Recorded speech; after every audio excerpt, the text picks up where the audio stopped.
Эрхэм сонсогч танд энэ мөчийн мэнд сонсдог номын сувагт тавтай морил. Дармаа Батбаярын зохиол Инга миний хээр тал. Зохиолыг уншсан Цэнхэр Тогроо.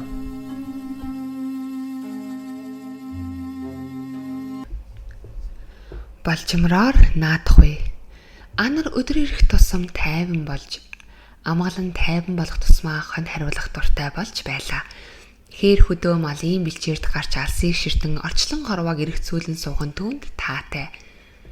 Ухаа толгойд цаашлан холдох тусам тэнгэр улам доошилж, тал хөндөй тэнгэрийн өнгөөр цэнхэртэн асарч, сураг төдий сүүмэлзэх холын уулс цэнхэртэн цэнхэрцээр тэнгэрт нийлж нэлэнхүйдээ тэнгэр мэт харагдана. Бараа сураг дүр дүрс холдон алсархаараа тэнгэр болдог ачхуу. Тийм бөгөөс хамгийн их хамгийн хүчрхэн цэнхэр өнгө. Цэнхэр өнгөнд уул толгодын хүрэн бор өнгө, тал хөндийн сугсалдсан ногоон өнгө, адуу малын бараа, цагаан гэр, тааны цэцгэс цөм буй. Тэгэхээр ертөнцийн хамгийн сайхан өнгө цэнхэр өнгө. Дараа нь ногоон.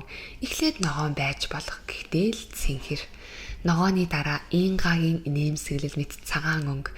Ялдам инхри зөөлөн. Тим ер бусын дулаан инээмсэглэлийг би урд нь үтсэн билүү? Магадгүй ногооны ч цэнхрийн ч урд орчхож мэднэ. Дараа нь улаан өнгө, ургах нарны өнгө, тэгээд хар. Гүн худгийн ус мэт, талын шүн мэт тунгалаг хар өнгө. Хар өнгө ер нь тунгалаг юмны өнгөж байж мэднэ. Тунгалаг учраас хар өнгө улааны өмнө орж болох ч эцсийн эцэст ялгаагүй ховсон өөрчлөгдөх улаан дагаад гараад л ирнэ. Бүгд адил. Ханаас нь эхэлж тоосноосоо шалтгаална. Аль нь чихлэл, аль нь төгсгөл. Ховсон өөрчлөгдөж, тойрон эргэлдэж байгаа юм бүхэн ийм л байдаг. Цаг хугацаач мөн ялгаагүй. Тойрон эргэлдэж, ховсон өөрчлөгдөнө. Тийм болохоор цаг хугацаа үргэлж одохгүй зүг эргэж буцалтгүй урсаж байдаг ч зүйл биш нь мэдрэгдэнэ. Ховсон өөрчлөгдөхийнхөө хэрээр уртсаж, богиносж, удааширч, түргэсч, давхцаж, давтагдахаар үл барам, барим тавин бодот зүйл шиг мэдрэгдэнэ. Яг л орон зай шиг ногоорон шаргалтан алсрана. Энд орон зай цаг хугацаа хоёр нэгдмэл. Хэдий чинээ уудам цэлгэр орон зай байна вэ? Төдий чинээ амар амгалан хөдөлгөөнгүй их цаг хугацаа оршино. Хязгаар хэрхэггүй цэлийг цэнхэр үнаарт их талын ингээр нэг нарны гэрэл мэт нэлэнгүй их цаг хугацаа цэлийн. Агуу их цаг хугацаа агуу их орон зайд оршино. Орон зай цаг хугацааны нэгдлээс оюун мандал шалтгаалдаг байх. Зузаан нимгэн ойр хоол ариун гэгээн хурц тунгалаг байх нь орон зайнаас зайлшгүй шалтгаалдаг бололтой. Их хотуудын дээр орших оюун мандал их өндөрт оршдог байж таарна. Хээр хөдөө зэлүү донгон газрынх ойр ариун дагшин газрынх гэгээн тунгалаг байдаг нь гарцаагүй. Тийм ч учраас дээр цагийн ухаантан мэргэд хот суурин олны хөлөөс дайжиж эзгүй зэлүүд уулын хад агуйд даяанчлан сууж бодол бясалгалын цэнгэл эдэлдэг байжээ.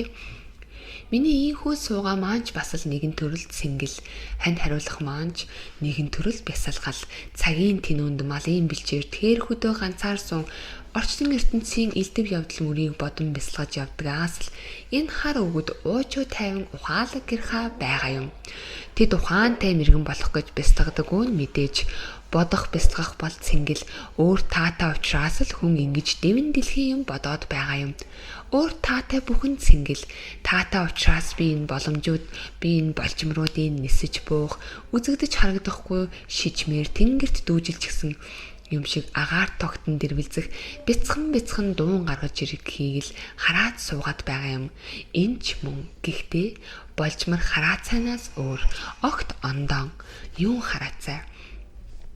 Хараацай бол тэнгэрийн шувуу тэр дээр бүргэд өндөрт илэн халан нисэх хараацайг харах шиг.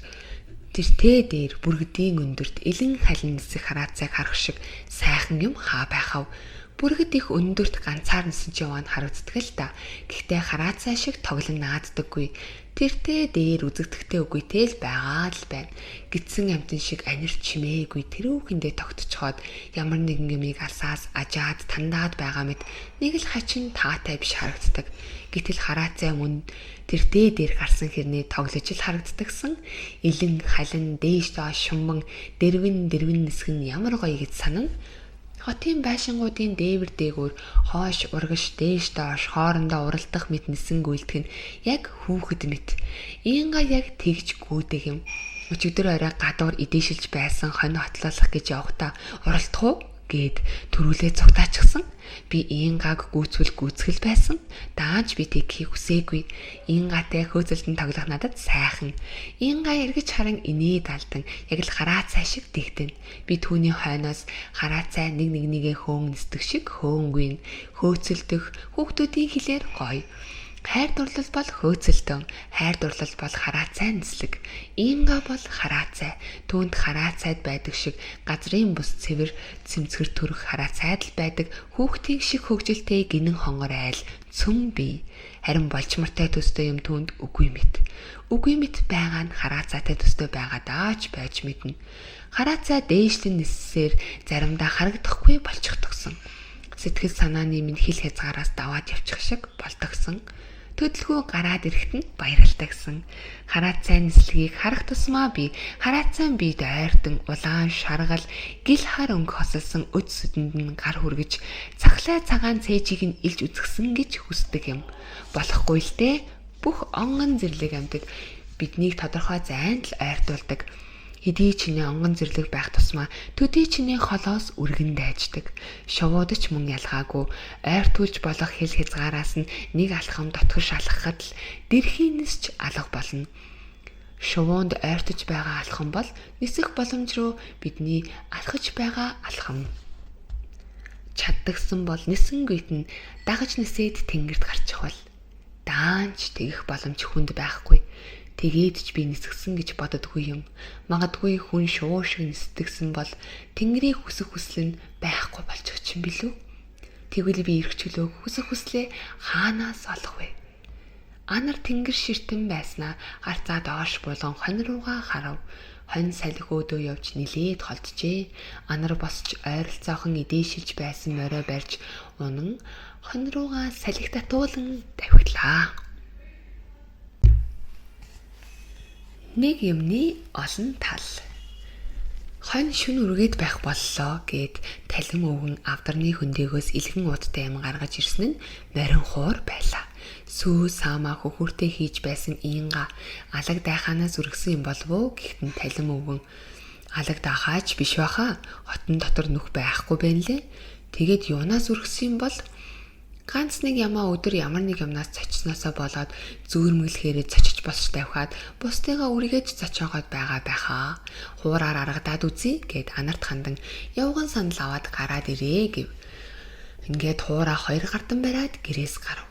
Анар сандал барин түүнийг даган явсаар хоттой хоньны салхин дээр гарт суугаад хажуудаа зогсож байсан анарыг суу гэж дохиход нь анар түүний дэргэд суулаа.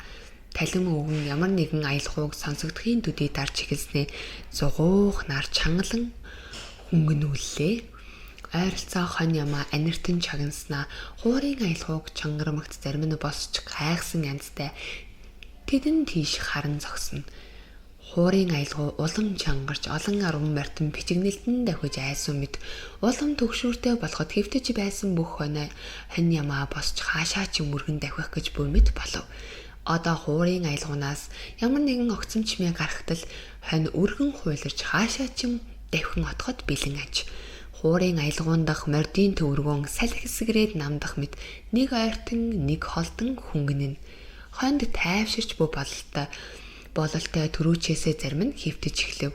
Хуурын аялгуун дах түгшүүр зугуух нар алслан холдож алга болоод түүний оронд сартай шөнийн аялгуу гэж болохоор намуух нар их шиглэнэ. Хонь бүгдээр хөвтжээ. Зарим нь бүр хөлөөжийн тугалсан харагдана. Хуурын аялгуу улам намсан сар шингэж анир чимээгүй шүндэл болсон мэт үдшийн харанхуй дуусан шингээд анир чимээгүй болов. Талин өвгөн хондоо харж хэсэг сууснаа зугуухан босч хөвцөн хондоо үргээхээс эмээн холуур тойрон аажуухан явсаар гэрт оров. Анарч мөн дахан ороод та хуур яасан сайхан дардаг юм бэ гэж талин өвгөнд хэлээд Ингагийн зүг зэрвсгэн харахад нь Инга түүний өдөөс дөлгөөхөн инээмсэглэв. Талин өвгөн хуураа гэрэнд нь хийх зураа сайхан дарж байгаа юм шээ. Сайхан дарж байгаа юм шиг чамд санагдаж байгаа хэрэг гэв. Гүй ээ, үнэхээр сайхан дарж байна. Би олон хүний морин хуур дарахыг үзсэн. Та бол ямар ч тайзан дээр дарж чадхаар сайхан дардаг юм байна. Буруу хойшоо чамд л тэгж санагдаж байгаа хэрэг. Тэгж санагдах нь ч хэр. Юмны үнц нь гэдэг чинь үнэлж байгаа хүний сэтгэлээс л болдог зүйл. Сайн муу, сайхан муухай цөм сэтгэлээс чи энэ хоныг хариулж байгаа учраас шүн өдөр үргэлж цочихгүй амгалан тайван байгаасай гэж хүсэж байгаа. За тэгээд энэ иргэн дойрон байгаль дэлхий шүнийг энэ харанхуй болох тусам улам цайрч харагдаад байгаа хоттойхон. Энэ бүхэн чинь нэг тийм аятайхан орчин бий болгоод байна да. Энэ аятайхан орчин чинь миний дарж байгаа аялгауг аятайхан болгоод байгаа юм. Орчны нөлөөлөхөнч нөлөөлж байгаа байх. Гэхдээ л өөр. Та бүр мэрэгжлийн хүн шиг тоглоод байна лээ. Би арай хөгжмийн сургууль төгссөн юм биш үсттэй. Та арай хөгжмийн сургууль төгссөн юм биш үсттэй. Гүй. Би дунд сургуулиуд төгссөн хүн. Уг нь хідэн малаа мөнгө төгрөх болгочхоод аль нэг ихтэй сургуульд орчихъя гэвэл орчихол байсан баг. Тоомон доож гайгүй л байсан. Даанч тгий гэж бодоогүй юм. Бодвол энэ хідэн маландаа хорогдоо биз. Та тэгээд энэ бүхнийг яаж сурсан юм? Юуг? Яаж сурсан юм гэж? Юм бүхнийг хараад байхад танд мэдэхгүй чадахгүй юм гэж байхгүй байх шиг. Байлгүй яах вэ? Мэдэхгүй чадахгүй юмгүй хүн гэж хаа байх вэ? Ганцхан миний мэдэхгүй чадахгүй юм миний энэ амьдрал ах үед маань одоохондоо гарч ирэхгүй байгаад л байгаа юм. Тэгээд ч ойр зургийн юмд хүний царай харахгүй байх бас ч гэж нэг шалтгаан бий. Ямар шалтгаан? Би чамд яаж ойлгуулмаар юм бэ? Ухаанда манай энэ сумын малчид хоорондоо адилгүй. Зарим нь үхэртэй, зарим нь үхэргүй, хонь ямаатай. Зарим нь хонь ямаа үхэргүйч адуутай. Гэтэл зарим нь адуу үхэр хонь ямаагүй хэрнээ тэмээтэй байгаа. Бага мал нь адилгүй байна да. Гэтэл бүгдээрээ адилхан сүйтэй цаавна. Яаж вэ гэхээр өөрт байгаа малаасаа сүү авчхаж чадаж байна. За өтгөн шингэн их багын ялгаа байна уу гэхээс язгуур нь адилхан бүгд сүү. Сүү учраас бүгдээрээ сүүнээс гаргаж авч болох бүхнээ гаргаад авчхаж байна. Хэний ч царай харахгүй, хинээс ч юу ч гуйхгүйгээр амь зуучхаж чадаж байна. Сүү гардаг мал бүхнээс ноос ноолуур хөвөр хялгаас өөх мах бүгд гарна. Яг үүнтэй адилхан би юмны язгуур үнцийг гадарладаг юм. Тэгээд юухныг ч нөгөө язгуур үндснээсээ ургуулад гаргаад байдаг юм. Хэрэгтэй цагт нь шүү дээ. Хэрэггүй цагт нь би нөгөөхийгөө мэддгүй юм шиг л байдаг. Тэр бол амьдралын л үндэс юм да. Амьдралын үндснээс гарахгүй юм гэж байхгүй.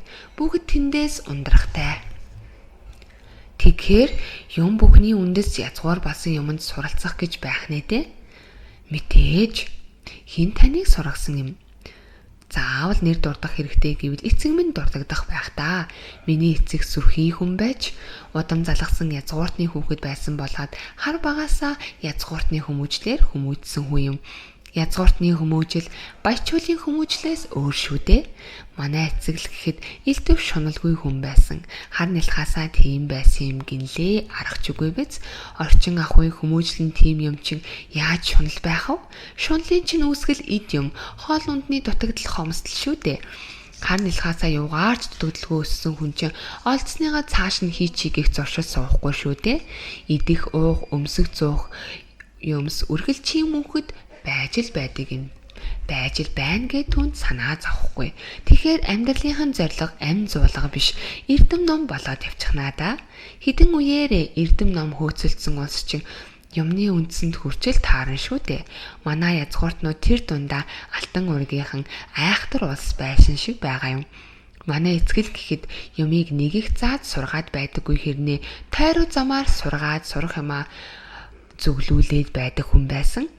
Манай эцгийн гол хэлдэг зүйл нь эцэг их яах вэ? Дуулсан мэдсэн үдсэн тулснаа л үр хөвгтдээ хэлэх төдий багш. Жинхэнэ багш чинь байгаль дэлхий. Байгаль дэлхийгээс л суралц. Өөр эрхэм эрдэм байхгүй. гэдэг байсан. Магадгүй энэ үгч намайг их дээд сургууль руу гүйлгээгүй байж мэднэ. Хуур дарж яаж сурсан юм бэ? Заасан юм чин суралгүй яах вэ? Миний багад айл бүхэн морин хууртай, эр хүн бүхэн хуур дардаг. Намайг нэг юм морины нуруунд дээр гарч чаддаг болмогцол хуурч анжаа гэдэг хүнээр хуур заалгасан юм.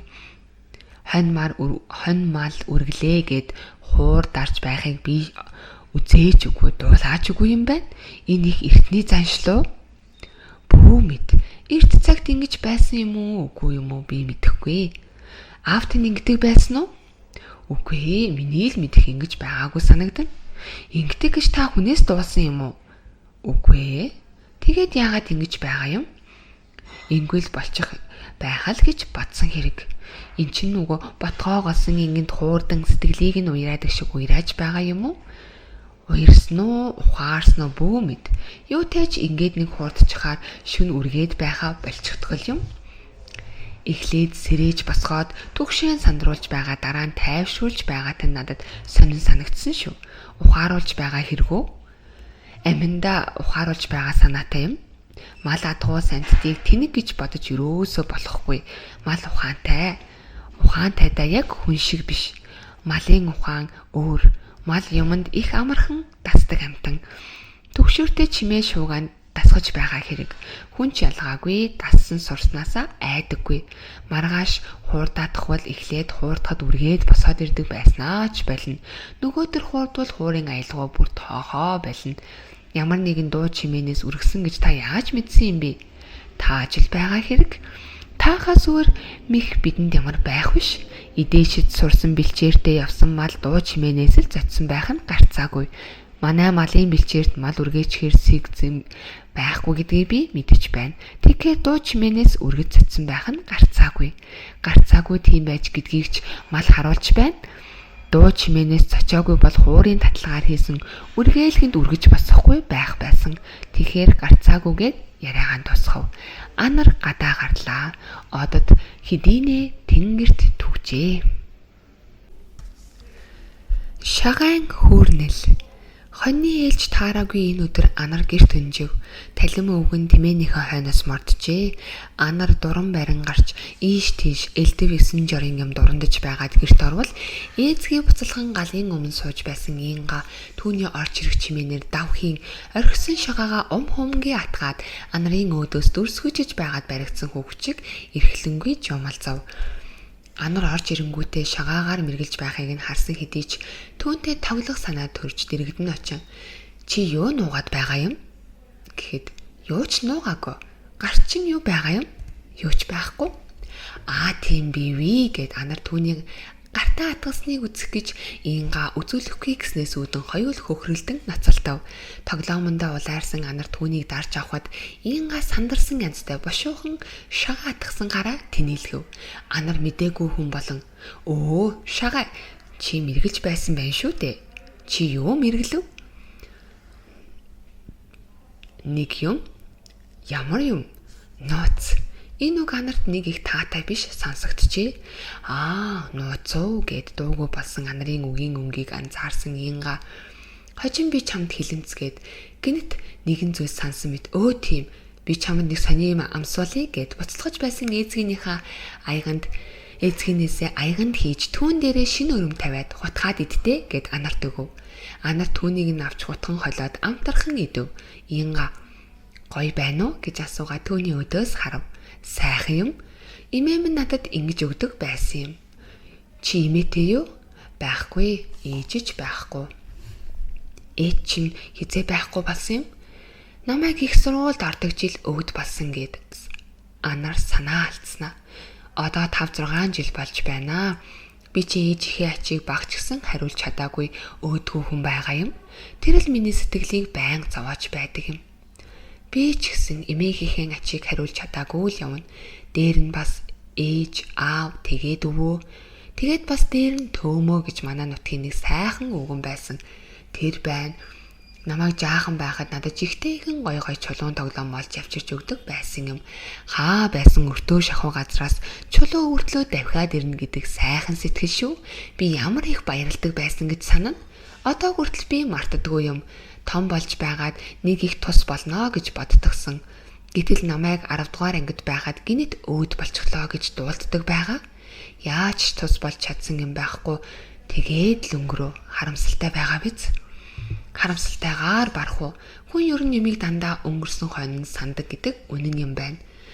Гэхдээ яах вэ? Хариуд нь би ямар нэгэн өөр авлаггүй хүндлэнгийн хэн нэгэн танихгүй ч хамаагүй хүнд хариу бодлого тус болчих юмсан гэж боддог гэж Инга хэлэхэд Анар баярлсан янзтай.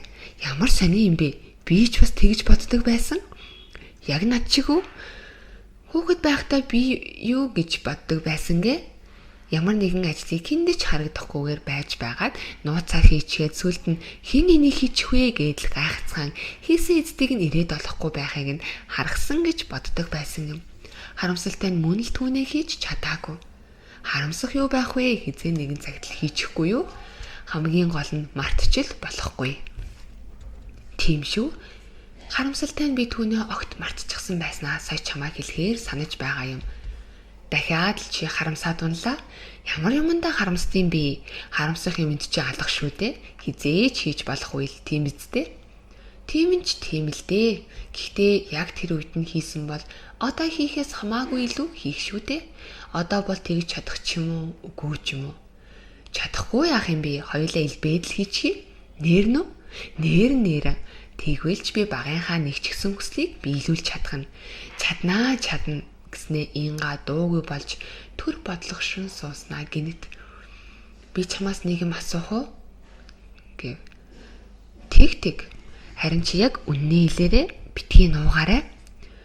За гэхэд миний Инга хэсэг зур дуугүй болж төр тэнгэлцнэ. Чи хизээ явах вэ? Гэд дуугүй болов. Ингаг ингэж асуун чинээ огт санаагүй байсан Анар юу хэлэхээ мэдэхгүй төр тэнгэлцнэ. Хизээч магадгүй гэд дуугүй болов. Тогоон дээр эзгий буцлах чимээл сонсогдно. Инга доош харан хэсэг дуугүй сууснаа. Заавал явах хэрэгтэй юм уу? Дахин учрахын тулд салах хэрэгтэй шүү дээ. Салсан бүхэн дахин учирдгүй шүү дээ. Хизээч дахин уулзахгүйгээр салчих юм бол яах вэ? Хизээч уулзалтахгүй гэж байх ёсгүй.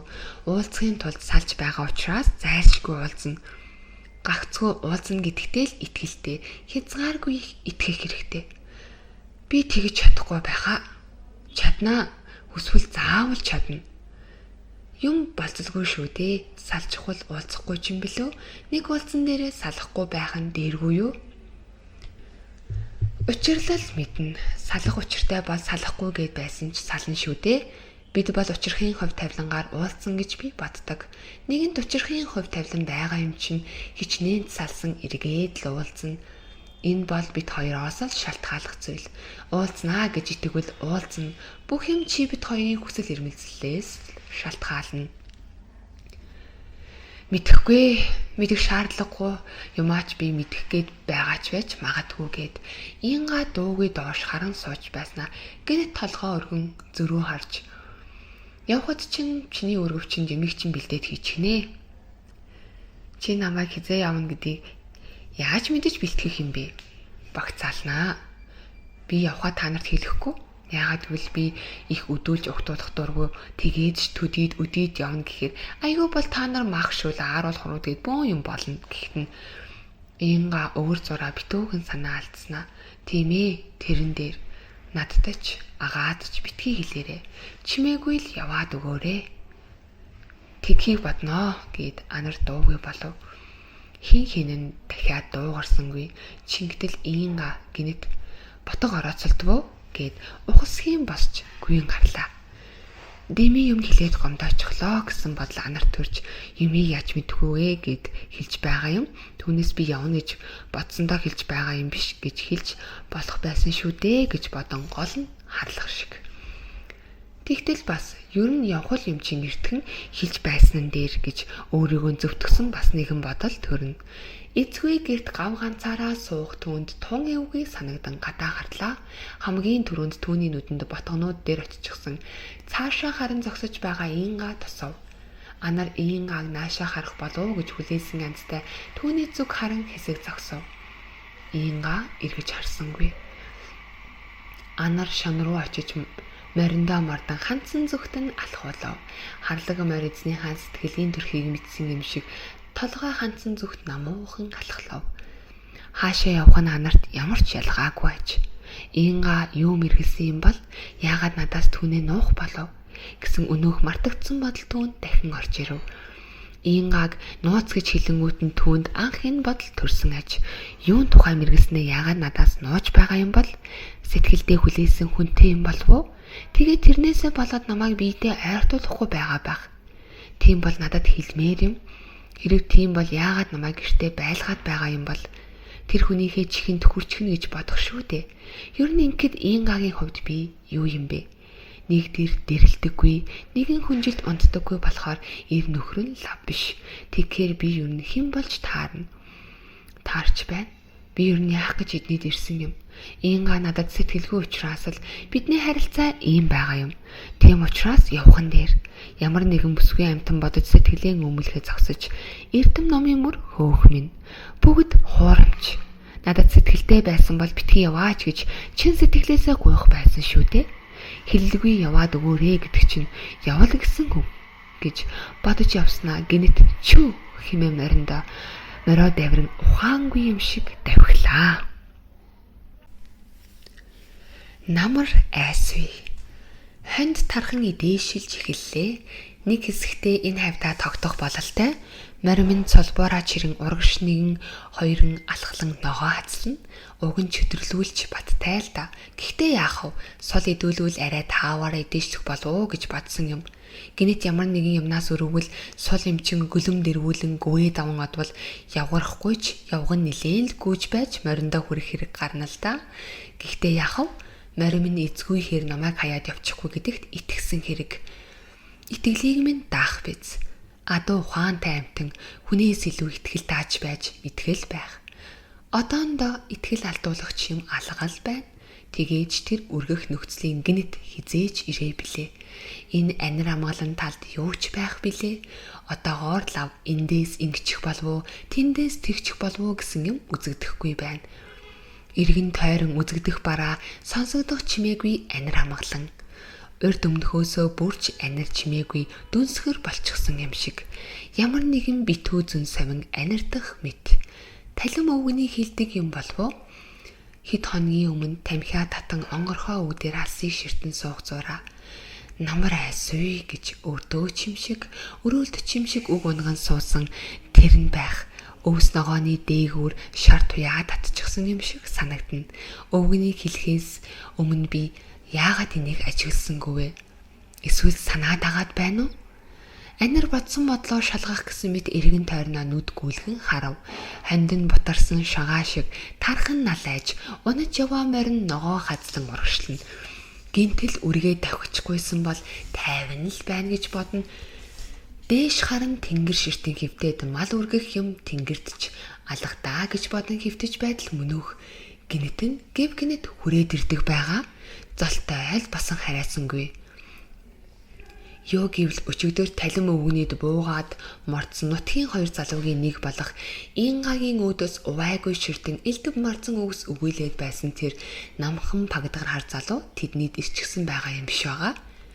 Талим өвгөн гадагш мордсон бол Инга гэртээ ганцаараа байгаа гэсэн бодол гинэт орж ирнэ. Орж ирсэн явдал юм. Энэ бол морь мал үргэх гинэт биш ч түүний сэтгэлийг дэнслүүлж дөнгөх гинэт ажээ. Анар давхийн өндийж морьныхоо зүг харав. Морин урдын адил тайван идэнэ. Анар босох гэснэ. Босч яах ч вүлээ. Гэрээдээ давхих ч нү. Хин ч ирээгүй байвал яах вэ? Инга чи юу хэлэх юм? Ирсэн байлаач чи яах юм? Гэж бодоод буцаад хөвтөв. Тэнгэрт хумсын төдийч өвөл алга, гинэт алга. Эргэн тойрны дов толгойд алсын үнээр талд үзэгдэх бараа огт үгүй. Ажин түжин. Эргэн тойрны энэ амар амгалан гинтэд авцсан түүний сэтгэлийг тайвшруулж өөрөөсөө ичгшигч болжээ. Эн чинь юуг харуулж байна вэ? Ингад итгэдэггүйгээл Ингад ч биш юм а, өөртөө итгэдэггүйг л харуулж байгаа хэрэг. Өөртөө итгэхгүй байна гэдэг хамгийн муу шинж. Амрах сэтгэл, ажил төрөл, алив бүхэн өөрт итгэх итгэлээс шалтгаална. Барууныхан хүнд хэрэгтэй шинжлэх ухаан гэж их ярьдаг болсон байна лээ. Шинжлэх ухаан үнэхээр хүнд тустай юм хий гэж байгаа бол хүнийг ухаантай, хүчтэй болгох хэрэгтэй.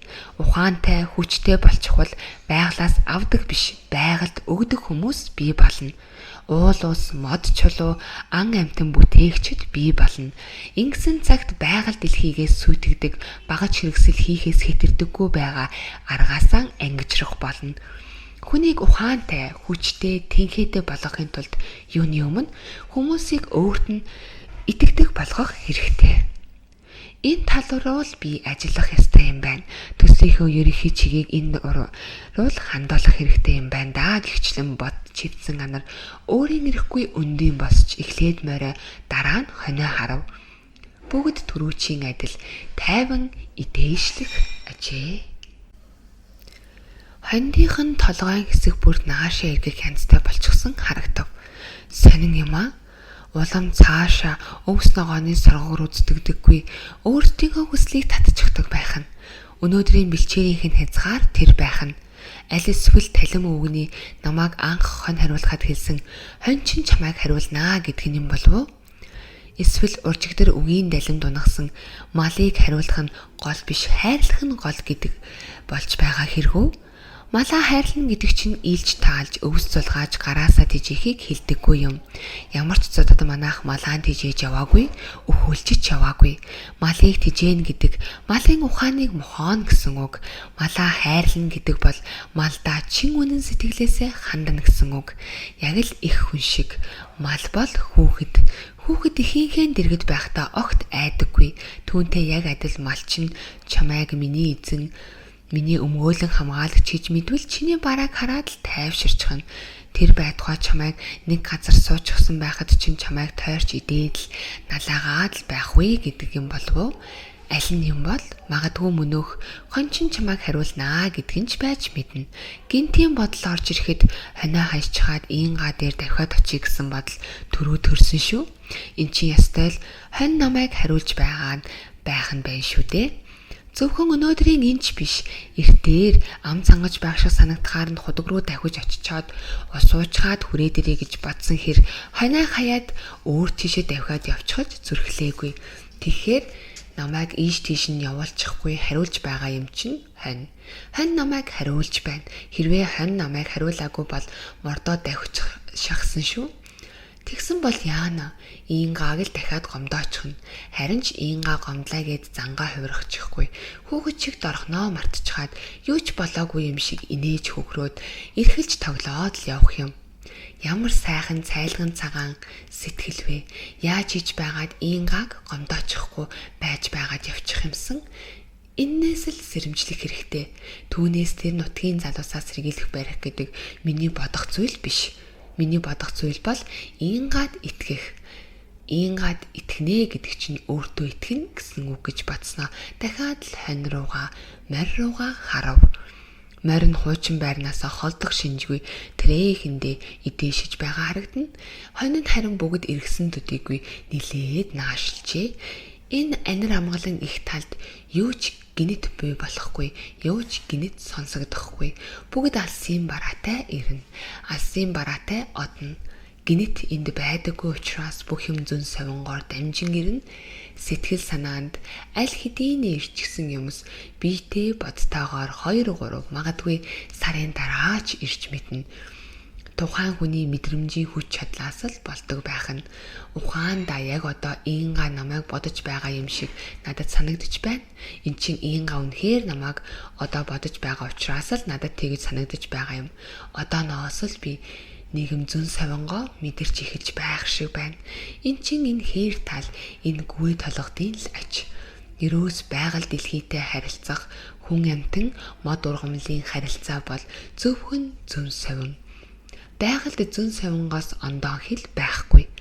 Зүн савин бол байгалийн хэл. Тэгэхээр талим өвгөн зүн савингороо л айсуу яваа намрыг харсан хэрэг. Надад бол намрын савин одоохондоо мэдрэгдээгүй л байна. Өвс ногооны дээгүүр шар туяа татчихсан юм шиг надад санагдана гэдэг намар айсуу гэхээр л тэгж байгаа хэрэгүү. Аль эсвэл үнэхээр айсуу намрын зүн надад төрж байгаа нь тэр юм болов уу? Хэмээн бодон сууж байснаа Үйс үйс сэвэлзэх сэвшээ салхиар таан хүмүүлийн үнэр сэнхийн үнэртхийг мэдрэв. Ер бусын энэ сайхан үнэр малын сүнээс яагаад үнэртдэггүй юм бол?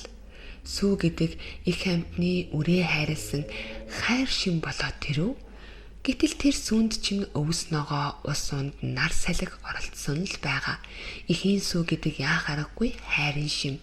Тэгэхээр хайр гэдэг маш их олон юмны оролцоо гэдгийг харуулж байна. Бөө бүхэн оролцож байж хайр болдог байх нь. Эн чинь юу хэлж байна вэ гэвэл юм бүхэнд хайрын эрч хүч шим шүүс байдаг гэдгийг л хэлж байгаа юм. Малыг хайрлсан зүйл өвс ногоонд байдгийг, эзнээ хайрлсан зүйл малд байдгийг харуулж байгаа юм. Бөө бүхэнд хайр бий. Яагаад надад ийм бодол төрнө вэ? Эн чин юм бүхэнд хайр байдаг учраас л түүнийхэн зүн совь надад мэдрэгдсэн учраас ийм бодол төрж байгаа юм гэж бодон сэтгэлд нь баясгалан төрж хонд руугаа морь руугаа харлаа. Хонд нь наашлан тогтоод тэндээ идээшлэн морь нь харин өөдөөс нь нилээд холжээ. Ер нь морио чөдөрлөе гэж шийдэн морь руугаа дөхөн очтол морь нь толгой өргөн түүний зүг харж өвөрсөв. Миний морь намайг таньж байна хэмээн баярлсан анар морьныхоо магнайг илж чих хүзүүг нь маажин хэсэг зогсоод чөдөрлсөн ч үгүй ойролцоохон очиж суув. Үд хэдийнэ хэвижээ. Магадгүй бороо нэг шивэрч нэг зүсрэн хань бэлтсэнгүй, адууга авчирсангүй, саах ингэнүүд ч бэлтсэнгүй. Талим өвгөн гэрийн баруун хаяанд суун чөдөр ногт сэлбэн. Иинга борц үйсэн будаатай цай чанан. Амтад өнөр хамар цэрхэн анар телевизээр Антарктидын оцон шуудын тухай нэвтрүүлэг хардсан. Аргалын галын элчин дулаацсан гэр халуу дүүгэн. Ийш нэг тийш нэг харахад дэлгэцэн дээр цасан шуурга эсгэрч онгорхой үүдээр зүсрэн шайгах бороо харагдана. Халуу дүүгсэн гэрийн хоймроос онгорхой үүд рүү харахад телевизрийн дэлгэц шиг санагдан шайган асгах бороо тэрхүү дэлгэцэн дээр гарч байгаа нэвтрүүлэгч юм шиг. Нэгэн агшинд цас бороо хоёрыг зэрэг үзэх нь зүуд чим шиг, солиорл чим шиг. Үзэгдэх энэ хоёр дүрс аль алинд нүдэнд харагдах бараатай, чихэнд сонсогдох чимээтэй. Галын элчинд нозоорсон бие нойрмог ухаанд аль нь бодот бүсийг үл ялган самуурмаар чим шиг. Чингтэл нохоо хуцах чимээ гарч иинга гэрээс гүүн гарлаа. Бодот ба бодгүй юмс байраа эзлэв. Талим өвгөн толгой өөд татан гадаах чимээг тандан чагнав. Төдөлгүй богц барьсан шуудан ч өвгөн санчир орж ирэв. Бороо хурнаар тогтой байцгаанаа хэмээн минд ус мэдээд шол байтал нь орсон дийлийнхээ усыг шүүрүүлэн үүдэнд зогсов. Талим өвгөн хариу мэдлээд хийж байсан юмаа хумиг зураа. Зүгээр өөдөөгаар чи чин осгочих шахаж шүү дээ гэд түүний араас орж ирсэн ин аад хандан тэндээс хуурай хувцас авчих гэхэд санчир гайгүй юу ч болсон дээл хувцсныхаа усыг энд жаахан шавхраадах юм гэд бүсээ тайлав. Юун шавхрах наад нойтон хувцаа бүгдийг нь тайлгаж талим өгүүлээд нойтон дийлийг нь тайлалцах зураа ямар юмаа хийж энэ усан борооноор явдаг байна. Тэнгэр тогтохоор гарахгүй.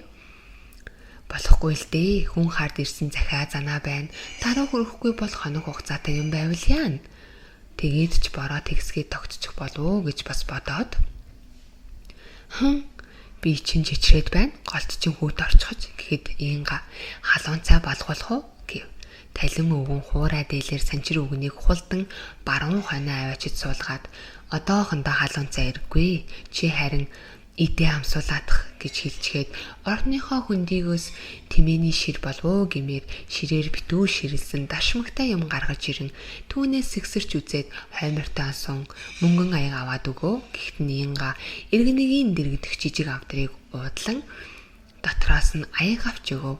Санчир өвгөн урд нь тавьсан тавхтай ааруул өрөмнөөс хилтлэн амсаад талим өвгөний урдах дашмагтай уруу харж осгосон төлөг шиг юм болох нь шив гэд жуумалцав. Тайлам инээд биш шүү. Голд хүйт орчихвол муугаа хаяална л гэсэн үг шүү.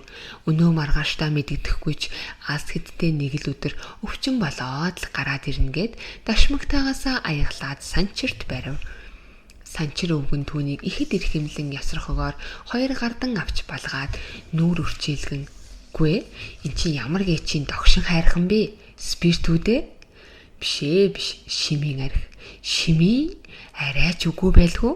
Сайн амтал тэр цаан сүн амтагдаж байгаа биз гэхэд санчир өвгөн удаан үнэрлснэ. Шимийн арх байна. Чухам яаж нэрхээр ийм чанга болдог юм байгаа юм гэхээс арц хорц гэдэг нь үү? Биш. За наадхаа тогтоочих. Доторх үедний чин гадагш нь хөөчихнө. Согт нь барьна гэж айхын ч хэрэггүй. Тийм үү гэд санчир өвгөн аягтайгаа нүд танин байж тогтоочход уваа базар ваан хумпад гэж ямар гэчийн хатуу аршаан бэ? Хатуу тусмаа бидээ сайн биз гэд талимд аягаа өгөв. Талим аягийг авч дашмагтаагаас хийж дүүргээд санчирт дахин барьлаа. Одоо болсон байгаа. Би чи угаасаа муу иршүү. Бор эдэний боолол гэсэн үг. Айгуу бол хилээ хөндлөн хазаж мундраа хутгана. Жаахан тавьж байгаад үрдчих. Тун сайн шүү. Би чамайг архиар шахаж байгаа юм биш.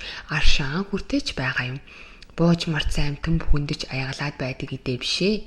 Халах хөрөх, айх цочхоос эхлээд өвчин үсгэж болох бүхэл шалтгаанаас сэргийлнэ гэдэг юм. Энэ тэгээд юу гэдэг аршаан бтэ? Анжилах гэдэг юм дуулсан уу? Огт дуулаагүй юм байна.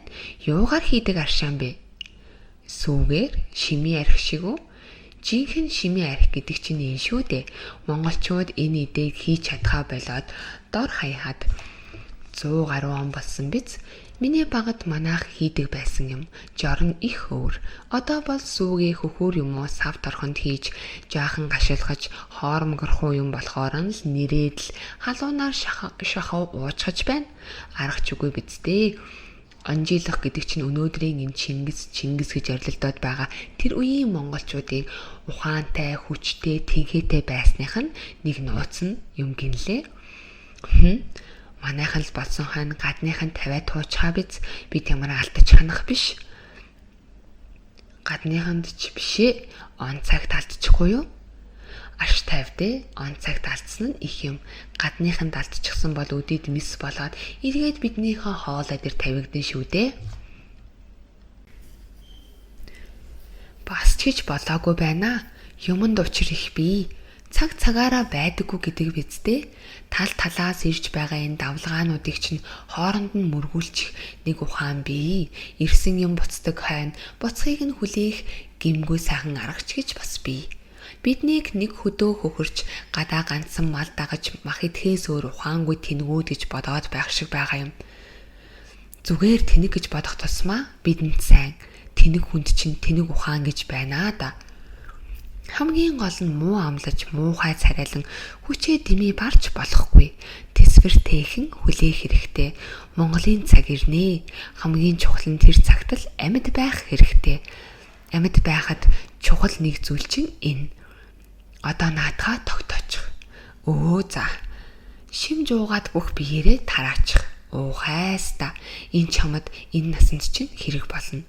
Энэ онжийлах гэдэг идээг яаж хийдэг юм?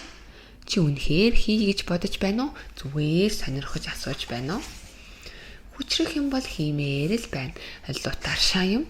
Хамаг би халууд үгээд ирж байна шүү. Хий гэж байгаа чинь сайн. Би хий гэсэн томоотой тогтой ганц нэг хүнд сэмхэн хэлж өгдөг юм. Бидний ухаан хүч тэнхээтэй байхын нэг нууц энд бий. Тийм учраас бид нууцлах ёстой шүү дээ. Манайхан чинь хэдэн доллар харуулчихтай зэрэгэл дээр дооргүй байдгаа дэлгэчих юм. Хэдэн үеэрээ идэж барахгүй хоол хэдхэн өдрийн хоолноос арилжчихдаг хүн элбэг болж. Бийж арай тэхэхгүй байх шүү. Тэрийг чинч мэдсэн учраас л амтыг нь авахулчж байгаа юм. Тэрнээс биш юу гэж амсуулах вэ? Тэгэхээр чи байна. За. Дараа би чамд онжийлахыг хийхийн тулд юу мэдэх хэрэгтэй хэлж өгнө. Энэ тийм амар биш, бас тийм ч бэрх бишээ. Зүгээр нэг тогоо нэрдэг шиг нэрээд гаргачихдаг ч юм биш. Нэрчгээд түүнээ онжийлуудын дундуур урсгадаг юм. онжилох гээд байна. Энэ үгэнд учир их бий. Он жилийн охи гэсэн үг сунжирсаад ийм болсон болов уу? Юутайч он жилтэй маш их холбоотой. Шимийн архинда он жилүүдийг шингээн гэсэн үг. Би энийг аавынхаа амьд сэрүүнд заалгаж байж анх нэрсэн юм. Дор хаяад 30-40 жилийн шим хураа биз. Би нодлон задлсан юм. Гүрж мөржид 100 жил дарсан морьсарлаг байдгал юм гинлээ. Тэд усан үзмийн хаан шүүлсийг дарж байгаа юм. Хөрөнгөнч арганч манахаас ондоо. Юун 30-40 та ч надаас ах шүү дээ. Тэгэхээр бодхоор 60-70 жил болсон юм биш үү?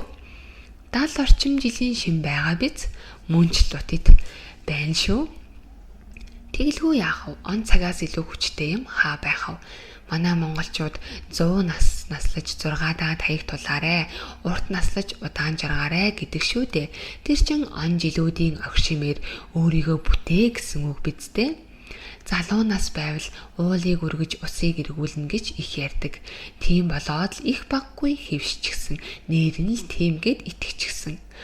Гэтэл угтаа бол үгүй шүү дээ. Хүн чин өөртөө он жилүүдийг хурааж байж л ухаантай чадaltaй болно гэхээс идэж уугаад хүчтэй тэнхээтэй болохгүй. Ялангуяа ухааны хүч бол он жилийн шин байдаг.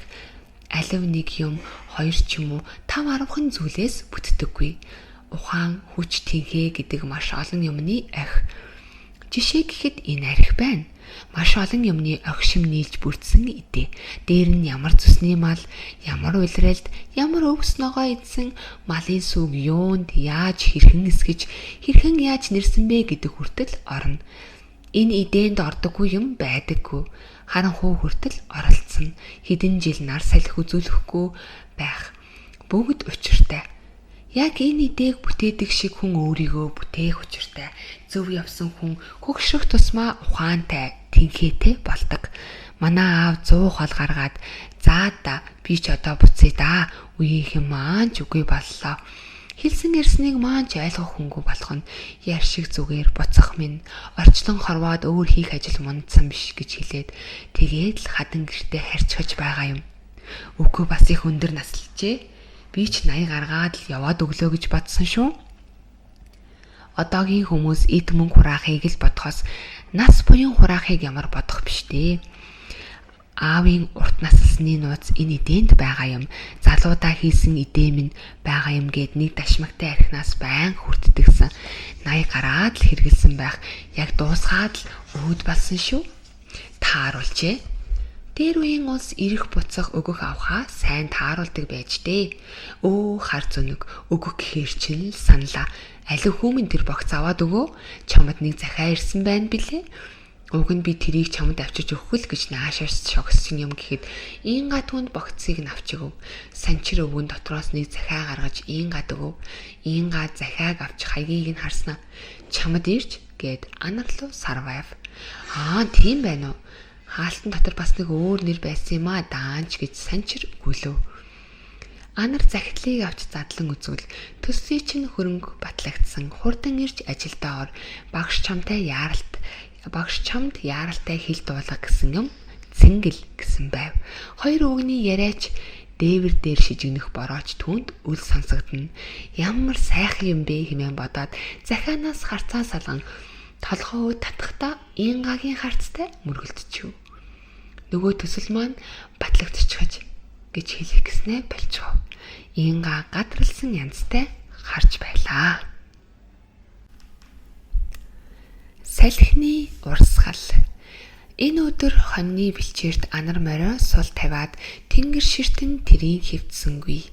Морио амгаа авчлан идүүлэх авч цолбуураа тавьсангүй. Ганц нэг алхан идээшлэх морьныхоо явдлын аясаар цолбуурандаа татагдан үе байраа сэлгэн нэг сууж нэг босно. Үе нарлуу харна.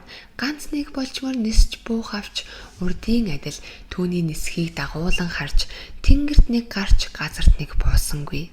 Өвс ногоо хорхоор шавж болчмрыг эс харна.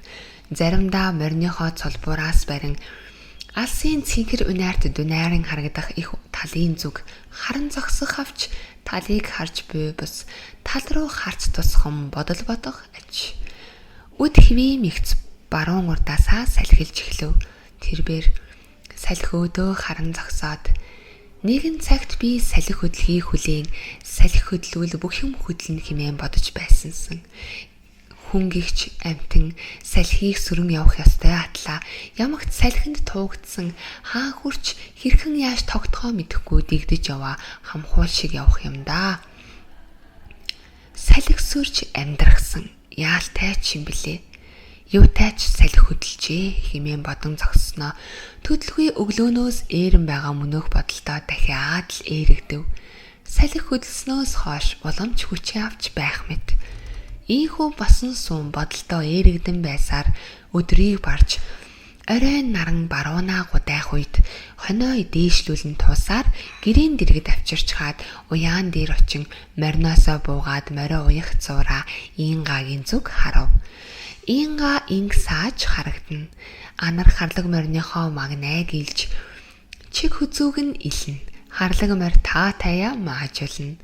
Шийдсэн дээрээ явах хэрэгтэй гэсэн бодол түүнийг гэрийн зүг алхууллаа. Гэр рүү дөхөх зураа өвгөн гэрт сууж байвал яана гэсэн бодол морины уяа руу эргэж харав. Талим өвгний ундаг морь байхгүй байлаа. Ашгүй тэгэхээр гэрт хинч байхгүй гэсэн үг. Энэ хооронд нь амжих хэрэгтэй гэсэн бодол Гялсхийн орж ирэхэд гүүх шахам гэрт орж орны толгой дээрх шургуулган дээр байсан үүргэвчээ аваад аяганы ширээний дэргэдэх хувинтай айрагны дэргэд очиж суун хуланд айраг хийж залгилах зуураа иргэнгийн зүг харав. Түүнд тавьсан бололтой аягтай будаа харагдана. Анар түүнийг авахар өндийснө. Инга ирчихж магадгүй шалавхан гарыг гэж бодон буцаж суугаад хувинтай айрагнаас дахиад нэг хулыг хийж залгилах зуураа. Инга яагаад ч орж ирэхгүй юм байна. Яагаад орж ирэхгүй байна? Уг нь намайг хонноос ирэнгүүт хаач байсан гүүж орж ирээд надад тавьсан идэх өөх юмыг миний урд өрчихтгсөн. Ингээс хааж дуусаагүй байгаа юм бах та. Орж ирээгүй дээр нь шалавхан гарыг гэж шийдэн үүргэвчээ барин гэрээс гарлаа. Гэрийн үүдэнд үүргэвчнийхээ оосрыг мөрөндөө углах зураа ботхоны зил рүү нүд болондан харав. Инга харагдахгүй байсанд тэрбээр ойр зураар нь нүдэрээ хайв. Хайцсан юм бол хайцсан ч байсан хурдлах хэрэгтэй. Удаж болохгүй зоргилсон дээрээ явах хэрэгтэй гэж бодон сумын төвийг чиглэн ирсэн замаараа баримжаалан алхлаа. Өмнөөс нь сэвшээ салхи сэвэлцэн. Инга яаж байгаа бол араас харж байгаа болов уу гэж бодон эргэж харах гэснээ болов. Алсын замд гарч байгаа хүн эргэж хардаггүй юм гэсэн аавынх нь үг санаанд нь оржээ. Гүн хар алхаагаар нэг хэсэг явсны эцэст сумын төв ордог машины зам дээр очиод нар жаргаж байгааг харснаа. Нэгэнтээ замаа олсон юм чинь харанхуйч байсан төөрөхгүй гэж бодон замаар орон алхаж явснаа. Төрөвчөө би гаргаад тавьж байсан юмсан орны хөндөй рүү унгачхаагүй байгаа гэсэн бодол гинэт төрж замын хажуу руу гарan үүргэвчээ булган амыг нь задлав. Бүхэл хувцсыг нь угааж инүүдэн эвтэйхэн боогоод хийчихжээ. Бас хизээ хийснийг бүү мэд зөөлөн чихэртэй ааруул ундааныхын савнд айраг хийж амсаж үзвэл шив шинхэн уруул чимчгэнсэн айраг байв. Намайг өнөөдөр явна гэж яаж мэдсэн юм болоо? Гэх бодол зурс хийв. Үүргэвчнийг нь халаасанд нэгэн түнтгэр зүйл байхыг гарган үзвэл цоо шин хортын дэвсгэртүүд хийчихсэн төрөвч бас урд олон удаа харсан торхон уудтай зүйл байхыг задлвал Ингагийн мэргэлдэг дөрвөн шагаа дотор нэг зурвас байв. Зурвсыг яран авч задлвал аян замдаа сайн яваарэ. Энэ шагаа чиний буцаж ирэх өдрийг чамд хэлэх болтугай гэж бичсэн байлаа. Яагаад ч юм тэр огт өөр үгс бүхий зурвас байх юм шиг санджээ. Анар гунигтайхан санаа алдаад үүргэвчээ үүрэн цааш шалхав. Харуй бүрийн наашлан асын юм сарагдахгүй болж ойрын юмс бараантаж эхлэв. Зам даган алхаж байгаа болооч тэрүү нэгэн удаа талим өвгний хэлсэн хүнд зорьсон зориг байна уу үгүй юу гэдгийг мэдэх амархан. Замд хөтлөгдөж явна уу, зам хөтлөж явна уу гэдгийг л харчихтай зэрэг болно гэсэн үг гинт санаанд нь оров. За яах вэ? Одоохондоо хөтлөгдөхөөс өөр арга надад байхгүй. Яагаад Яагаад гэвэл би эндээс явж байгаа учраас. Яагаад явж байгаа юм бэ гэж бодсноосоо үүдэн би чинь цэнгэлийн захиаг аваад хэзээ явах билээ? Яаж явах билээ л гэж бодсноос бас ер нь явах нь зөв үү, буруу юу гэж бодоогүй юм байна шүү. Тэгэж бодсон бол би яах байсан бол? Яах байсан бол гэж бодсон хэрэн л зам даган явсаар л байлаа. Нийгэм мэдвэл өмнөөс нь салхилж байсан салхи аль хэдийнэ ард нь гарчээ.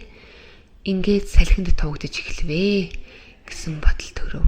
Хэдийгээр салхи араас нь дэм өгч байсан боловч харанхуй болох тусам хөлдөн чулуу тэглэх нь олширч алхаа нь удааширч байлаа. Харанхуй улам өтгөрч өмнө нь харагдаж байсан зам харагдахгүй болж явж байсан чигээ баримжаалан чулуунд бүдчин алхана. Урд нь өчтөчнөөн чулуун дундуур явж байснаа мартсан мэт ямар их чулуутай газар вэ?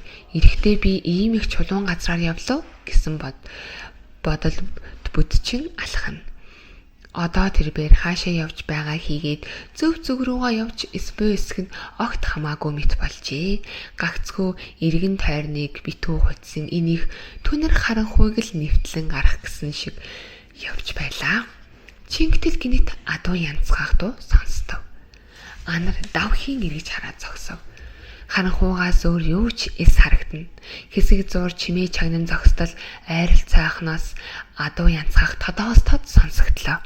Харлаг морь минь гэсэн бодол түүнд харван орж цээжнийх нь гүнээс давлгаа мэт зүйл огшин дээшилж хоолой дээр нэрээ тэглэхэд өөрийн ирэхгүй сөгчин сууснаа аажмаар газар илэглэн хөвдөөд гачлантайгаар мэгшин уйллаа. Хідэн хором өнгөрсний дараа дахиад л янцгав. Гарцаагүй миний харлаг морь гэсэн бодол түүнд төрж ухасхийн босоод хэмээн хашгиран явж байсан зүгээсээ ирхэн морь янцгаасан зүг рүү ухаан чолоогүй гүв. Харанхуй төөрсөн хүн гэрэл олж харсан мэт. Түүний хашгирах дуунд хариу өгч буй мэт урдханд нь дахиад янцгав. Анар хай хэмээн хариу чимээ өгөөд хамаа намаагүй сасвал гүйж очвол үргээчгэж мэднэ гэсэн бодол төрж гүйхээ болж түргэн алхлаа.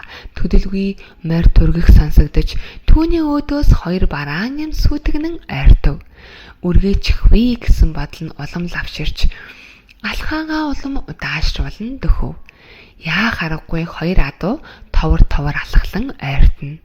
Анар зогсдог чимбэлүү гэж бодон алхах гитхийн завсарт аажуухан дөхөж явтал өнөөх хоёр бараан дүрсэн дотроос хүний дүрс ялгаран харагдахад анар тэсэлгүй инга хэмээн уулаг халдан өөдөөс нь гүйв. Хэдхэн хормын дараа анар цээжиндээ наалдан зогсож байгаа ингааг мэдэрч түүнийг улам чангаар тэрч нүүр нүд гацар уруулыг нь ухаан сэхийгүй мэт үнслээ. Яг энэ агшинд эргэн тойрны энэ харанхуйч анзаарагдхан болов. Тэд BBC-ийн сэтгэлийн халуун элчийг мэдэртлээ удаан тэрвэрлдэн зогсов. Анар өөрийн бие сэтгэлийн давлгааг намжмагц. Би чамд хэлсэн шүү дээ. Уулзъя гэж чин үнэн сэтгэлээсээ хүсэх юм бол уулзнаа гэж. Би их хүссэн. Тийм учраас уулзаж байгаа юм. Намайг битгий дахиад орхиорой гэж инга хоолой цангируулан хэлв. Хувь тавилан л мэднэ. Хувь тавилан гэдэг чинь бурхан шүү дээ. Би бурханд залбирнаа. Анар түүнийг зөөлхөн үнсээд илгэндээ чангаа тэрв. Хин нь үг дуугарсангүй. Имээлтэй хоёр морь амгайн тэнхлэг дуугарган тайвнаар ногоо хацлана. Анар ингаад харидаа гэж намуухан хэлв. Тэд шүн дүлээр гэртээ ирцгээв. Талин буруу харан унтжээ.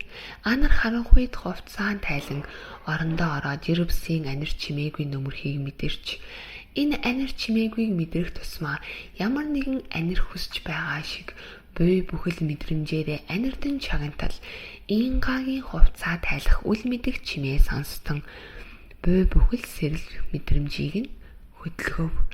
Сэвшээ зөөлөн салхинд цэцэг навч хөдлөхдөө ийм зөөлөн чимээ гаргадаг байх таа гэмээрэж. Чингтэл түүний хүнжлийн сэжүр аяархан сөхөгдөж Аг гангын анхлын үнэр сэвхийг шиг болсноо булбраа нэлэх халуун илж түүнийг инхрийлэн тэвэрлээ.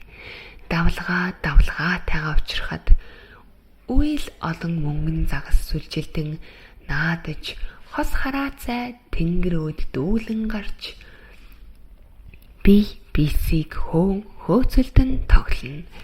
Харанхуй юутай ялтам инхри юутай булбраа зөөлөн. Үйл бүхний ирээдүй. Анар цэнгэлийн захианы хариу бичгээр суув. Би хот орж эрдэм шинжилгээнийхээ ажлын төсөлд оролцохоор өчигдөр явсан боловч замаасаа буцаж хараад энэхүү загтлыг бичиж сууна. Хараад гэж байгааг минь чи анзаарч байгаа биз дээ. Энэ миний гэр. Инга минийх. Энэ хээр тал нутаг миний нутаг. Явах гэсэн оролдлого хийгээд чадаагүй минь учир энэ. Энд би насаараа амьдрах болноо. Би бурханд тус болгосон гэж олон жил бодсон. Хэрхэн яаж бурханд туслах арга замаа олохгүй байсан юм. Одоо би алсан. Өөрийн бүхэл амьдралаа хэн нэгэн хүнд зориулах ёстой юм байна. Ингэж чадвал тус болох юмсан гэсэн бурхны тэр үе олон хүнээс нэг хүн ч гэсэн хорогдоно. Тэр чинээгээрээ өчүүхэн зурч гэсэн бурхны сэтгэл амарлана. Ингэж чадвал би бурханд тусалж чадна гэж бодож тгийч гэж шийдлээ. Энэ бол миний амьдралын зорилго. Би энэ л зорилгоо биелүүлэхийн тулд чадах бүхнээ хийх болно. Нэгэнт ингэж шийдсэн болохоор би тэр хүнийхээ төлөө өөрийн амьдралын үлдэж байгаа анжилуудыг зориулаад зогсохгүй. Түүний төлөө өөрийн бие, сэтгэл, ухаан, хүч, хүсэл мөрөөдлөө зориулах ёстой. Тийм учраас би докторийн зэрэг хамгаалах гэсэн өөрийн зорилго, өөрийн бүхэл хүсэл мөрөөдлөөсөө татгалзаж байна. Шинжлэх ухаанд нээлт хийхээр санаж сэдэж хийж эхэлж байсан бүхэл ажлыг минь чи хийгээрэй. Наад сэдэв дээр чинь хамтарч ажиллая гэж чи хэлдэг байсан. Миний хамгийн дотн ихтгэл нөхөр минь учраас энэ ажлыг туйлд нь хүргэж нээлт хийчихэж чадна гэж би чамд итгэж байна. Харин энэ нээлтийг зөвхөн монгол хүн хийх ёстой гэдгийг чи хатуу баримтлаарай. Гадны ямар нэгэн хүнтэй хамтрахгүй байхыг би чамаас хүсэж байна. Гадны ямар ч хүний ухаан, хүч, хөрөнгө мөнгө оролцуулахгүйгээр энэ ажлыг бид хийж чадах ёстой. Ингэснээрээ бид монголчуудын оюуны дархлалд хувь нэмэр оруулж чадах юм. Дэлхийн аль ч орны ямар ч эрдэмтний толгойд ороогүй байгаа. Одоохондоо орж чадах ч үгүй. Цоо шин санаа шүү. Удахгүй миний цуглуулсан бүхэл баримт материал, онлайн төвшөнд боловсруулсан тооцоо, миний олсон шин санаануудын тэмдэглэл бүхий хавцуудыг чамд миний дүү охин аваачиж өгнө. Би энэ бүхнийг зүгээр л нөхрийн хувьд өгч байгаа зүйл. Бурхан номын хэлээр бол өглөг. Өглөгийн дээд нь сэтгэл санаа, оюун ухааны өглөг байдаг юм гинлээ. Миний энэ цуглуулсан материал чиний ажил үйлсэд тус нэмэр болох юм бол бурхандаа тус нэмэр болох гэсэн чин ирмэлцэлд маань мөн л тус нэмэр болж байгаа хэрэг. Энэ ажил шинжлэх ухаанд нээлт болох бүтээл гэдэгт бүү эргэлзээрэй. Энэ бол зөвхөн нэг нээлт биш. Ээлж дараалан хийх цуваа хідэн нээлтийн эхлэл юм. Энэ цуваа хідэн нээлтүүдийг хийснээрээ жинхэнэ агуу ихч гэж нэрлэж болох нээлтэнд хүрч хүн төрлөختний суу бэлгтнүүдийн бүтээсэн бүх нээлтүүдийг буцаах үйл явц эхлэх болно. Өнөөдөр хүн төрлөختөн нүүрс, нефтээс дулааны эрчим хүчээ гаргаж байна. Тэгвэл энэ цуврал нээлтийг хийсний дараа хүн төрлөختөн байгалийн нефт, нүүрс, алт, ураныг хийж чаддаг болж их дэлхийнхээ илэгнээс цөлмсөн нефт, нүүрс, алт, ураныг газарт буцаан байрлуулж ингэснээрээ газар дэлхийгээ мах бод эрдэс чулуулахын хомсдлоос аврах болно. Озоны цоорхой хүлэмжийн хий агаарын бохирдол мэтээс болж мөхөхгүй. Газрын хөвлийн мах бодийн хомсдлоос үүдэгдэн дэлхийн амин тижэл алдагдсанаас болж л мөхнө. Байгаль хизээч хэрэггүй зүйл бүтээдэггүй. Дэлхийн ертөнцийн оршин тогтнолд хэрэгтэй байсан болоод л дэлхийн бүтцэд нүүрс, нефт, алт мөнгө мэт эрдэс чулуулаг байгаа юм. Нөгөө талаас дэлхий бол амьсгаа сүнс сүлдтэй байдгал. Амьд амьтны зүрхийг нь сугалж бөөрийг нь авч болохгүй шүү дээ. Энэ л учраас хүн төрлөختөн газрын хөвлийгээс булааж авсан байгалийн эд эрхтнийг бүтээн бий болгож их дэлхийдээ буцааж өгөх ёстой. Энэ цуврал нээлтүүдийн хийх ёстой туйлын зорилго нь юм шүү. Мэдээж технократууд буюу техникчдэгчид үйлдвэр уурхай нэзэд мэтийн байгалийн эрдэс чөлөөлгийг ухаан авч мөнгө болгодог хүмүүс зүйл бүрээр эсэргүүцнэ. Яаж ч мэднэ. Зорилгодоо хүрлгүй шунхаа хүмүүсийн гарт өргөдөхгүй тулд эхний хоёр нээлтийг хийх ёстой.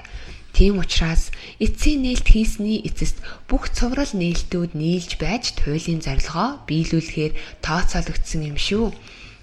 Наан бол хиндэж юу ч мэдэгдэхгүй. Игэл жирийн нээлтүүд шиг харагдах ёстой. Ингэж байж туйлын зорилгодоо хүрнэ. Энэ нээлтийг монгол хүн хийх ёстой. Хүн төрлөختөн хийгээд их дэлхийн өмнө монголчуудын хүлээсэн үүрэг нь. Яагаад гэвэл хүн төрлөختний бүхэл соёлын анхных нь Монгол газар нутаг дээр үүссэн юм бол дэлхийн ертөнцөө мөглөөс аврах үндэстэн бол монголчууд. Би яагаад энэ нээлтийг хийхэд гар бие оролцохоос татгалзав гэвэл нэгдүгээрт миний зорилго өөр болсон. Би одоо өөрийн мөрөөдлөө өөр хүний төлөө зориулахаар болсон учраас зайлшгүй татгалзахад хүрч байгаа юм. Би эрдэм шинжилгээний энэ ажилд оролцох юм бол тэр хүнийхээ төлөө амьдрч чадахгүйд хүрнэ. Хоёрдугаарт энэ ажлыг хийх юм бол би өөрийн биеийг орхиж чадахгүйд хүрнэ. Биегээ орхиж чадахгүй бол бусдын төлөө амьдрч чадахгүй. Бяцхан тайлбар хий. Энд ирээд би нэг зүйлийг гайгүй сайн ойлгож эхэлж байна. Миний эрдэм шинжилгээний ажлыг манай хүрээлэнгийн нэг доктор наадахчин үнэхээр нээлт байгаа юм. Чи наадхаа хийчих юм бол Монголын ард түмэн төдийгүй хүн төрлөختөнд их тус болох гавьяатай ажил. Дэлхийд зөвшөөрөгдсөн том эрдэмтэн болно гэж ятгаж байсан. Тэр үед нь би нэрэнч олон хүнд тус болж болох юм байна гэж бодож байлаа. Гэтэл энэ ажлыг хийх гэж баримт материал цуглуулж, шин санаа олж, түүндээ баярлаж байхдаа би хүн төрлөختнийгч, Монголын ард түмнийгч бодоогүй. Би зөвхөн өөрийгөө л бодож байсан. Шин нээлт хийж алдаршина гэж боддог байсан. Алдарших гэж хүсэж байсан учраас би энэ нээлтийг ганцаараа хийх гэж боддог байсан. Одоо би юу ойлгосон бэ гэвэл хүн төрлөختөн хийгээд нэгэн улс орно ард түмэнд хүрэлцэх хэмжээний ухаан сэтгэл хүн бүхэнд заяадаггүй юм байна гэдгийг ойлгосон. Энэ ертөнцид олон бурхан багш мэдлэгэн учир үүнд оршино. Ихэнх хүнд нэгэн биед хүрэлцэл ухаан хүч тийхээ заяадаг. Надад ч тэгсэн л байгаа. Тийм ч учраас би нэг л хүний төлөө амьдралаа зориулахаас илүү чадахгүй юм байна гэдгээ ухаарсан. Тэгэхээр би нэгэнд шийтсэн юм. Энэ л хүнийхээ төлөө амьдралаа зориулнаа. Энэ хүн бол Инга. Игэл жирийн хөдөөний малчин бүсгүй. Би түүний төлөө өөрийн бие, сэтгэл, ухаан хүчээ зориулах болно. Өөрөөр хэлбэл түүний хүсэл мөрөөдлийг биелүүлэхийн төлөө, түүнийг эрхчлөөд амар амгалан байлгахын төлөө л амьдрна. Ингаг сонгосон минь цаанаа бас утга учиртай. Би жинхэнэ ачийг хариулж чадаагүй хүн байгаа юм. Ингагийн төлөө амьдрснаар би ижинхэнэ ачийг давхар хариулж чадах юм. Яагаад гэвэл ижинхэнэ ачийг хариулах өөр боломж надад байхгүй. Магадгүй миний хувь тавиланч ийм байж мэднэ. Түүний төлөө амьдрна гэдэг түүнийг хайрлна гэсэн үг. Хүнийг хайрлахын тулд өөрийнхөө биегээс ангижрах хэрэгтэй. Энэ бол Бурханы сургаал. Бурханы сургаалыг баримтлана гэдэг бол Бурханд туслах анхны алхам. Бурханы сургаал хайран дээр тогтсон байдаг. Хайр байхгүйгээр амьтныг инэрэн нэгүүлсэж чадахгүй. Бурханд сүзэглэн мөргөдөг хүмүүсийн ихэнх нь нэг бол энэ насандаа үйлдсэн нүгэл хилэнцээ нэмгэлэх гэж, нэг бол хайт насандаа жаргах гэж л Бурханд мөргөдөг болохыг би анзаарсан. Энэ бол үндсэндээ өөрийнхөө төлөө Бурханд мөргөж байгаа хэрэг. Өөрийнхөө төлөө Бурханд мөргөж байгаа хүн өөрийнхөө биегээс ангижирч чадахгүй мэдээж биегээсээ ангижирч чадаагүй хүн бусдыг хайрлаж чадахгүй. Өрөөл бусдыг хайрлахын тулд юуны өмнө өөрийгөө би гэдгээсээ ангижрах ёстой. Өөрөөр хэлбэл өөрийн бодголыг хайр болгон хувиргана гэсэн үг. Үзэн ядалтаар юмс эвдэрч хайраар юмс бүтдэг гэж. Амьтан ургамал бүгд хайраас бий болсон. Тэгэхээр өрөөл бусдыг хайрлахад суралцах он жилүүд эхэлж байна гэсэн үг. Энэ тухай би ингаад хэлээгүй. Хэлэх ч үгүй. Хэлэх юм бол бүх юм утгаан алдаж зорж байгаа зорилго минь үгүй болно. Яагад гэвэл жинхэнэ хайр ямагт далд, ямагт нууц байдаг. Түүнийг хайрлна гэдэг чинь талим өвгнийг, энэ бүх хонь малыг, энэ хээр тал нутаг, дун уулыг хайрлана гэсэн үг. Тэгэхээр надад ямар их хайр хэрэгтэй болж байгааг чи ойлгож байна уу? Баяртай. Гэт загтлаан дуусгажээ. Төгсгөл. Анар гадаа гарав.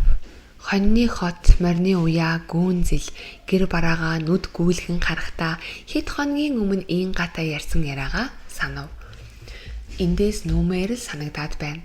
Ажаа яагаад нүүй гэхгүй байгаа юм болоо? Сайхан л байна шүү дээ. Нүүч яах нь вэ? Чиний ирсэн зам мөрчин бараг арилаагүй байгаа. Тийм учраас чиний буцах замыг чинь төөрүүлмээр байна. Тоглоом, шоглоом болгон хэлсэн энэ үгийг тэр цагт би огт хэрэгсэлгүй өнгөрчихөж. Нүүмээр санагдаад байна гэдэг чинь нүүгсэн гэж хүсэж байгаа Ингагийн хүсэл. Хүн хайрлна гэдэг чинь маш анхааралтай байж хүсэл сэтгэлийг нь биелүүлнэ гэсэн үг. Нүүй гэж өвгөнд хэлий. Хэрвээ татгалзвал итгүүлэх ямар нэгэн арга бодож олё гэж анар бодонгуудаа гүүн зэлэн дээрээс морь хөтлөн айсвэ яваа талим өвгөнийг тосон очиж хэдүүлээ энэ буйран дээрээс зөөж буувал яасан юм гэхэд талим өвгөн түүний үгийг огт сонсоогүй мэт тайван харснаа. Чи бас тэгж бодож байна уу? Тийм ээ. Охинд бас тийм санаа байх шиг байгаа юм. Бололгүй яах вэ? Дамаа нь юм сурах гэж байгаа чам шиг хүнд нүүдэл шиг хэрэгтэй юм хаа байх вэ? Өөртөө хэрэгтэй гэж би тэгж байгаа юм шээ. Зүгээр л. Тийм ээ, тийм бараг цаалж л байна. Амьдрал гэдэг чинь тэнцвэр, найр, цэнгэл, ажил, төрөл, авах, өгөх, сурах гээд бүхэл юмыг тэнцвэртэй авч явахгүй бол болдоггүй юм. Энэ тэнцвэрч чинь нүүдлэл сургана. Суурин байхад гэрийн эд юмс ганц нэг авдар савнаас бусд нь цөм адилгүй. Том, жижиг, хүнд хөнгөн, хавтгай бөөрийнхий, үзүүртэй мохоо янз бүр. Нүүдэл гэдэг чинь энэ бүхнийг тэнцвүүлж адил болгоно гэсэн үг. Өөрөөр хэлбэл адилгүй бүхнийг адил болгож чадна гэдэг чинь ачаа тэнцвүүлж сурахын нэрээ. Огт өөр юмтай тэнцвүүлж сурна гэсэн үг. Тэнцвүүлж чадахгүй бол тэмээний чи ачаа хилтийн. Ихээхэн хилтийвэл ачаа чинь норно. Юм болно шүү дээ. Ачаа тэнцвүүлж сураагүй хүн ухаан сэтгэл хоёроо тэнцвүүлээд аваад явчих нь бүгэл орсон гарсныгаа ч олигтойхон тэнцвүүлчихэд чадахгүйд хүрдэг юм аа гэхтэн. За, аль би морийг чинь хаад уйчихыг гэхтэн талим өвгөн хөдөлж явсан морныхоо цулбуурыг түүнд өгөв. Аа тийм, та намайг нүүй гэсэн гэж ингаад битгий хэлээрэ гэж анарыг хэлэхэд талим өвгөн түүний өөдөөс харж жуумалцснаа уриалгах толгой дохиод гэрийн зүг рүү нуруу өрөн тавтай нарахгүй алхав. Анар өвгөний морийг хөтлөн уяаны зүг нүүн гиснээс л Ингагийн хүслийг биелүүлж эхлэе гэж бодсон нь санаандгүй амархан бүтсэнд сэтгэл нь таатай болж унайтан цэлийг их талын зүг ширтэн инээмсэглэн алхаж явлаа. Төгсгөлийн төгсгөл. Нэгэн цагт би гайхамшиг бүтээхийг хүсэхдээ салхийг хүсдэг болж билээ. Салхи хөдлөвөл бүх юм хөдлөнө. Тэгсэн цагт тэр юм ч мөн хөдлөнө гэж боддогсон. Одоо бол тэгж бодох хэрэггүй болсон. Салхи хөдөлсөн. Өвс ногоо найган ганхаж, жигүүртэн шивөө илэн халин нисч, хүлэгмээр дилээ хийсгэн, жавхлан таяа давхиж байна. Би Ингагийн төлөө амьдралаа зориулахаар зориг шулуудсан. Энэ бол Бурханд тус болох гэсэн хүсэл минь юм. Бурханд тус болно гэдэг чинь гэгээн тунгалаг чин үнэн ариун сэтгэлийг бүтээх үйлс. Буй бүхэл бие сэтгэл ухаан хүчээ ариун сэтгэл болгочих юмсан. Ингийн тулд чин үнэн сэтгэлээсээ хүсэх хэрэгтэй. Асар их хүсэх хэрэгтэй. Хүснэ гэдэг чинь ямар сайхан юм бэ? Гайхамшиг гэдэг хүслээс эхэлдэг бол юутай гайхамшиг.